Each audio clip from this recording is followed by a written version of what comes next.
भगवान शिव और भक्त चंद्रकेतु की अद्भुत कथा प्राचीन समय की बात है। हिमालय की ऊंची पर्वत श्रृंखलाओं के बीच एक छोटा सा राज्य था, विराजपुर। वहां के राजा वीरेंद्र न्यायप्रिय थे, लेकिन उनका पुत्र चंद्रकेतु अत्यंत अहंकारी और क्रोधी स्वभाव का था।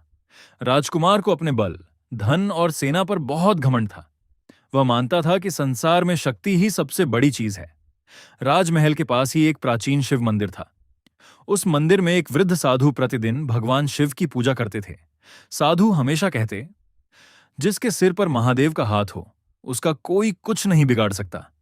लेकिन चंद्रकेतु इन बातों का मजाक उड़ाता। वह कहता, यदि शिव इतने शक्तिशाली हैं तो मुझे क्यों नहीं दिखाई देते। एक दिन श्रावण मास आरंभ हुआ। पूरे राज्य में हर हर महादेव के जयकारे गूंज रहे थे। लोग व्रत रख रहे थे, कांवड़ यात्रा कर रहे थे और शिव मंदिरों में जल चढ़ा रहे थे। लेकिन राजकुमार ने आदेश दिया कि राजमहल में कोई शिव पूजा नहीं होगी। राजा वीरेंद्र यह सुनकर दुखी हुए।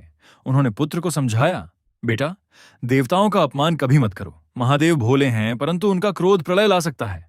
चंद्रकेतु हंस पड़ा, मैं किसी से नहीं डरता। उसी रात महल में भयंकर तूफान आया। बिजली कड़कने लगी। आकाश में बादल ऐसे गरज रहे थे मानो स्वयं काल प्रकट हो गया हो। तभी राजकुमार ने स्वप्न देखा। उसने देखा कि एक विशाल पर्वत के ऊपर एक दिव्य पुरुष ध्यान में बैठे हैं। जटाओं से गंगा बह रही है, गले में सर्प लिपटा है, शरीर पर भस्म लगी है और तीसरा नेत्र सूर्य की तरह चमक रहा है।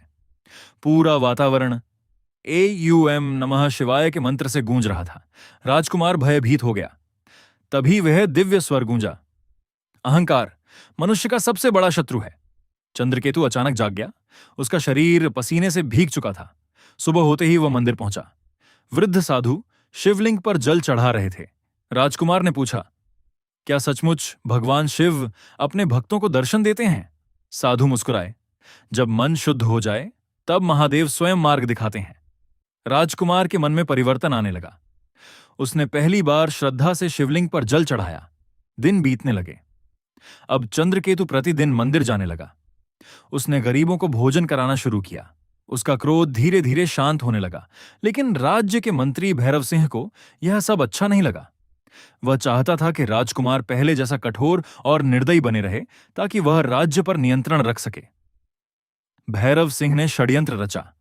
उसने पड़ोसी राज्य के राजा को विराजपुर पर आक्रमण करने के लिए उकसाया। कुछ ही दिनों में विशाल सेना ने विराजपुर को चारों ओर से घेर लिया। राजमहल में भय फैल गया। सैनिक कम थे और शत्रु अत्यंत शक्तिशाली। राजा वीरेंद्र चिंतित थे। तभी चंद्रकेतु बोला, पिताजी, अब हमें केवल महादेव पर भरोसा करना होगा। राजा ने आश्चर्य से पुत्र की ओर देखा। उस रात पूरे राज्य में शिव आराधना शुरू हुई। मंदिरों में दीप जलाए गए। लोग महामृत्युंजय मंत्र का जाप करने लगे।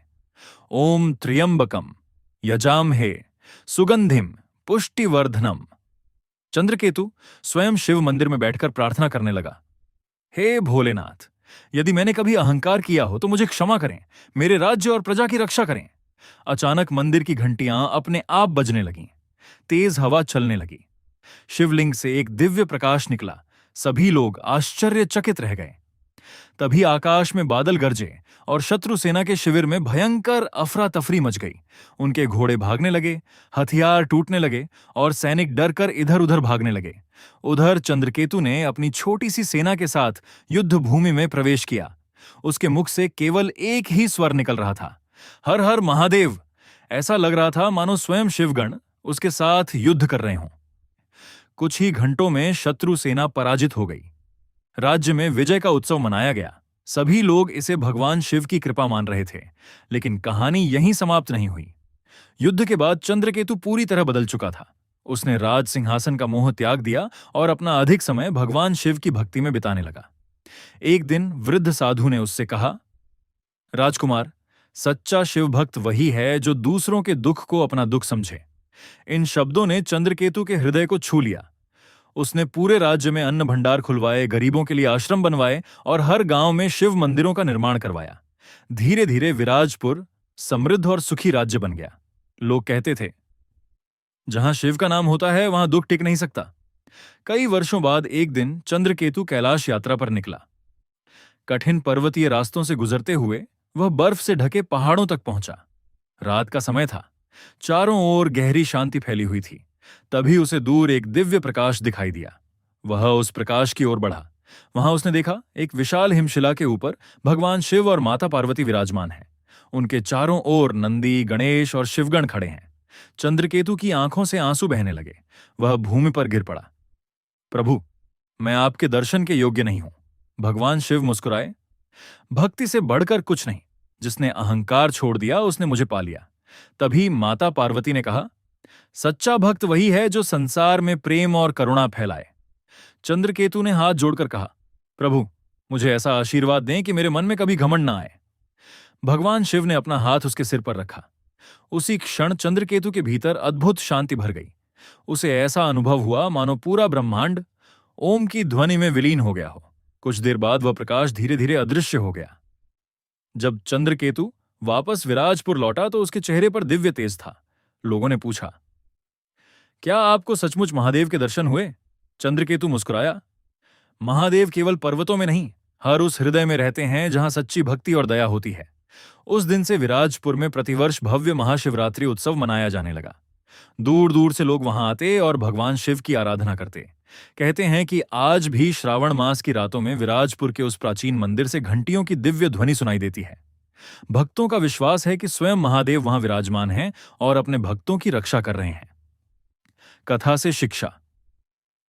अहंकार मनुष्य का सबसे बड़ा शत्रु है। सच्ची भक्ति मन को बदल देती है। भगवान शिव दया, प्रेम और करुणा के प्रतीक हैं। जो दूसरों की सहायता करता है वही सच्चा शिव भक्त कहलाता है। एयूएम नमः शिवाय का जाप मन को शांति और शक्ति देता है। हर हर महादेव।